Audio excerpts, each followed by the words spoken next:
বসন্তের মিষ্টি রোদ আর সমুদ্রের মৃদু ঢেউ সব মিলিয়ে এখন যেন এক স্বর্গরাজ্যে পরিণত হয়েছে পূর্ব চীনের শান্তং প্রদেশের ছাংতাও দ্বীপ। এই দ্বীপের পাথুরে সৈকতে আয়েশ করে শুয়ে রোদ পোহাচ্ছে একদল বিশেষ অতিথি।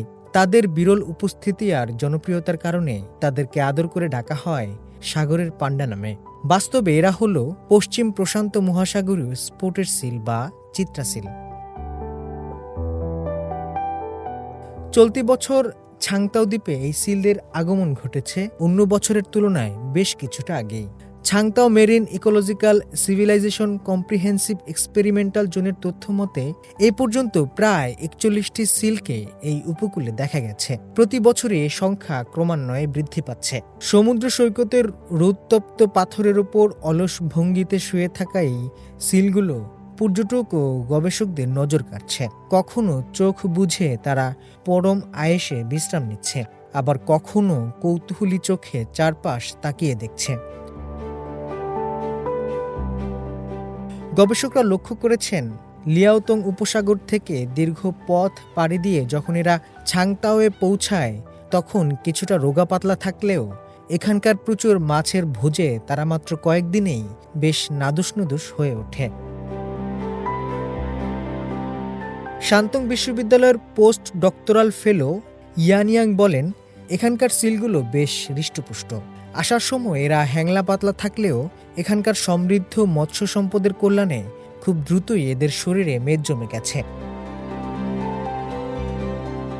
স্পটেড সিলরা পরিবেশের ব্যাপারে অত্যন্ত খুঁতখুঁতে। ছাংতাও দ্বীপটি ঠিক পিত সাগর এবং বোহাই সাগরের মিলনস্থলে অবস্থিত। দীর্ঘদিনের পরিবেশগত পুনরুদ্ধারের ফলে এখানকার পানির গুণমান যেমন উন্নত হয়েছে, ঠিক তেমনি সমুদ্রতলে রয়েছে প্রচুর ঘাস ও মাছের সমারোহ। ফলে দীর্ঘ অভিবাসনের পথে এটি তাদের জন্য একটি নিরাপদ ও আয়েশী বিশ্রামস্থল হয়ে উঠেছে।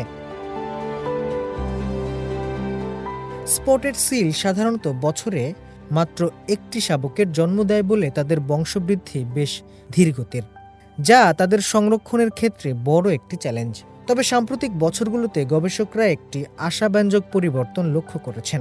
আগে ধারণা করা হতো এই সিলগুলো কেবল সামুদ্রিক বরফের উপর বাচ্চা দেয়, কিন্তু গেল ২ বছরে চীনের ছাংতাও দ্বীপের পাথুরে চরেও নবজাতক সিল শাবকের দেখা মিলেছে। শান্তং বিশ্ববিদ্যালয়ের অধ্যাপক চু ছিয়ান মনে করেন, জলবায়ু পরিবর্তনের কারণে বরফ কমে যাওয়ার এই সংকটে যদি সিলরা পাথুরে চরে প্রজননে অভ্যস্ত হয়ে ওঠে তবে তা তাদের সংখ্যা পুনরুদ্ধারে এবং অস্তিত্ব রক্ষায় একটি অত্যন্ত ইতিবাচক ও গুরুত্বপূর্ণ মোড় হিসেবে কাজ করবে।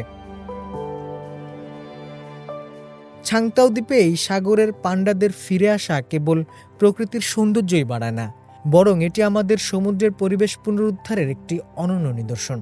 যথাযথ সংরক্ষণ আর যত্নে স্পটেড সিলরা আবারও চীনের উপকূলে দাপিয়ে বেড়াবে, এমনটাই প্রত্যাশা প্রকৃতিপ্রেমীদের। হোসনে মোবারক সৌরভ, সিএমজি বাংলা।